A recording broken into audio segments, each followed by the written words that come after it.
নমস্কার বন্ধুরা, মন্দিরাপুর চ্যানেলে সবাইকে জানাচ্ছি স্বাগত। আশা করছি সবাই ভালো আছো। দেখতেই পাচ্ছ এখানে মাছ ভাজা হচ্ছে, কালো কড়াইয়ে সাদা মাছ, মানে কালো কড়াইটার মধ্যে বসিয়েছি। আর এইগুলোর নাম হচ্ছে কি নাইনা বুজুরি মাছ। সাইডে থেকে মা বলে দিচ্ছে, তোমরা তো জানোই আমি মাছের সব মাছের নাম জানি না। তো এগুলো ভাজা হচ্ছে। আর এই দেখো কিছু রাখা হয়েছে, আজকে পাতুরি বানানো হবে। তো পাতুরি মা বানাবে আজকে। আজকে হচ্ছে এই দুপুরের খাবার। তাছাড়া আছে এই দেখো মুসুর ডাল আছে। আর আরেকটা জিনিস করব, আমার আজকে খুব খেতে ইচ্ছে করছে। তো তোমরা সাথে থাকো, সব কিছুই তোমাদের সাথে শেয়ার করব। তো এই মাছগুলোকে ভেজে রেখে দেওয়া হবে।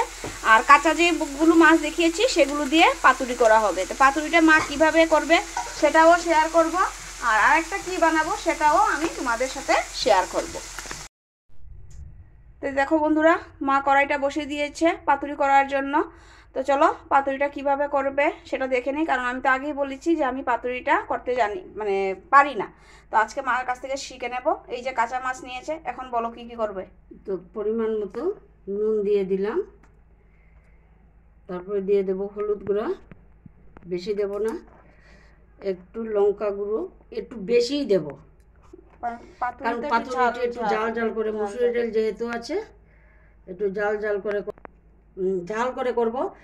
এই দেখো বিলাতি ধনিয়া পাতা, কাঁচা লঙ্কা কুচি, পেঁয়াজ কুচি, রসুন কুচি সব একসঙ্গে দিয়ে দেব। এখন কাচ্চিখানি সরষের তেল কড়াইতে দিয়ে দিচ্ছি। এটা কিন্তু বেশি গরম হবে না, কারণ ইলিশ মাছ যেরকম সিদ্ধ করা হয় এইভাবে কিন্তু পাতুরিটা খুব স্বাদ লাগবে। এটা পাতা দিয়েও করা যায়। তো আজকে আমি এটা আজকে কড়াইতে দেখাচ্ছ, আগামী দিন অন্যভাবেও দেখাবো। তো দেখো এইভাবে সবটা মিক্সড করে নিলাম। বন্ধুরা আমি আরেকটা কথা বলি, এখানে কি বলে কাঁচামরিচ দিয়েছে, মরিচের গুঁড়ো দিয়েছে। কারুর যদি মাখতে অসুবিধা হয়, অনেক সময় হয় না, মাখলে পরে আঙ্গুলটি জলে মরিচের তাহলে সেটা তোমরা চামচ বা একটা ছোট হাতা দিয়েও মাখতে পারবে। কিন্তু হাতে মাখার টেস্টটা কিন্তু আলাদা হয়। তো আমি বলে দিলাম, কিন্তু প্রবলেম হলে কি করা যাবে। এই যে একটু দিয়ে দেবো, দিয়ে একটু নাড়িয়ে ঢেকে দেবো। আস্তে আস্তে হিট কমিয়ে একদম গামাখা তেল থাকবে। জল লাগবে না, জল লাস্টে অল্প একটু বাটিটা ধুয়ে একটু জল দেবো। ওই দেখো একটু দেখে দিয়ে দিলাম। আঁচটা কমিয়ে রেখেছি মা। এই দেখো আঁচটা একদম কমিয়ে রেখেছে। এখন এই ঢাকা দিয়ে দিয়ে দিয়ে দিয়ে তরকারিটা বানাবে। তো সবাই সাথে থাকো, ফিরে আসছি 2-3 মিনিট পর। এই দেখো বন্ধুরা, এখন আমি ঢাকনাটা খুলে নিলাম। এই দেখো কাঁচা কাঁচা একটা খুব সুন্দর একটা গন্ধ বেরিয়েছে। এটা সরষা দিয়েও খাওয়া যায়। এর মধ্যে তো ইচ্ছা করলে সবজি দেওয়া যাবে, বেগুন দেওয়া যাবে, ছোটো ছোটো করে আলু দেওয়া যাবে, কুচি কুচি করে টমেটো, মানে যার যেটা পছন্দ সবজি দিয়ে করাও যায়, এমনিতেও করা যায়। এটা মানে এখন একটু জল দিয়ে দিলে, একটু জল দিয়ে দিলাম, দিয়ে এটাকে আবার ঢেকে দেবো। ওই দেখো কাঁচা লঙ্কার কালার কিন্তু চেঞ্জ হয়ে গেছে, ঠিক আছে? তো এটাকে ভালো করে নাড়িয়ে আবার ঢাকা দিয়ে দেব। আর এরপর নামিয়ে নেব। দেখি এখন পাতুরির খবর কি। খুব সুন্দর গন্ধ বেরিয়েছে। হয়ে গেছে। গরম ভাতের সাথে খেতে খুবই মজা লাগবে। ডাল দিয়ে না, আমি এটা ডাল দিয়ে খাবো না, প্রথমে একটু ভাত দিয়ে খাবো। নামিয়ে নিচ্ছি। আচ্ছা ঠিক আছে। এই দেখো বন্ধুরা, গরম গরম বুজুরি মাছের পাতুরি রেডি হয়ে গেছে। এখন আমি খেয়ে নেব, কারণ মানে গন্ধ শুনেই খুব খিদে পেয়েছে। না, আরেকটা জিনিস শেয়ার করব, সেটা শেয়ার করার পর খেতে বসবো। তো আশা রাখছি তোমাদের এই রেসিপিটা অবশ্যই ভালো লেগেছে। তোমরা কিন্তু অবশ্যই বাড়িতে বানিয়ে খেয়ে আমাকে জানাবে। তো চলো আরেকটা যে জিনিস বানাবো, যেটা খেতে খুব ইচ্ছে করছিল, সেই জিনিসটা বানানো যাক। তো বন্ধুরা দেখতেই পাচ্ছ, কড়াই বসিয়ে দিয়েছি, কড়াইটা গরমও হয়ে গেছে। এখন যে জিনিসটা বানাবো তার জন্য তো অবশ্যই তেল লাগবে। প্রথমে দিয়ে দিচ্ছি তেলটা।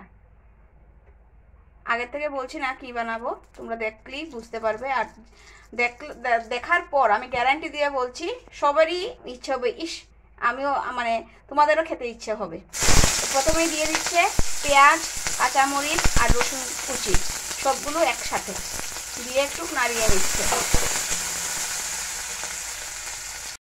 প্রথমে দিয়ে দিচ্ছে নুন পরিমাণ মতো, তারপর দিয়ে দিচ্ছে হলুদ গুঁড়ো, তারপর দিয়ে দিচ্ছে মরিচের গুঁড়া। এই জিনিসটাও একটু ঝাল ঝাল হবে, কারণ এটা ঝাল না হলে খেতে একদমই মজা লাগে না, সেই জন্য এটাতেও আজকে মানে ঝালের পরিমাণ একটু বেশি হবে। আর আজকে দুইটা রেসিপিতেই কিন্তু ঝালের পরিমাণটা একটু বেশি আছে, কিন্তু যারা একদম বেশি ঝাল খেতে পারো না তারা তোমাদের আন্দাজ অনুযায়ী ঝালটা অ্যাডজাস্ট করে দেবে।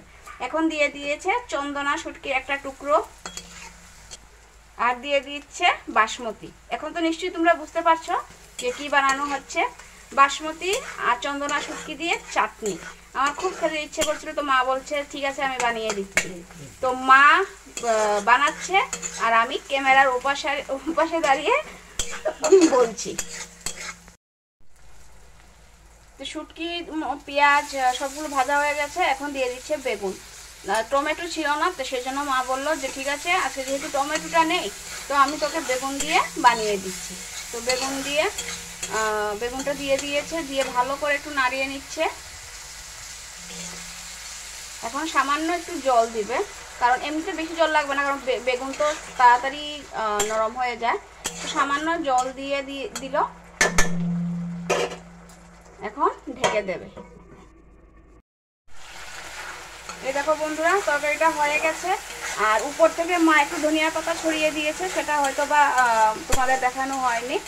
তো তরকারিটা কমপ্লিট হয়ে গেছে, মানে চাটনি বেগুন দিয়ে শুটকির চাটনি, বাসমতি শীতল আর চন্দনা শুটকি দিয়ে চাটনি হয়ে গেছে। তো রান্না কমপ্লিট, এখন খেতে বসে যাব। তো আশা রাখছি বন্ধুরা আজকে দুইটা রেসিপি দেখানো হয়েছে, দুটোটা রেসিপি তোমাদের ভালো লেগেছে। তোমরা কিন্তু লাইক কমেন্টস এবং শেয়ারের মাধ্যমে আমাকে জানাবে। আর নিত্য নতুন যদি কোনো রেসিপি তোমরা দেখতে চাও অবশ্যই সেটাও আমাকে কমেন্টস করে জানাবে। আর আমার চ্যানেলের যারা নতুন বন্ধু আছো তারা কিন্তু আমার চ্যানেলটাকে সাবস্ক্রাইব করতে ভুলবে না, তোমাদের কাছে বিশেষ অনুরোধ। তো আজকের জন্য এখানেই, টাটা।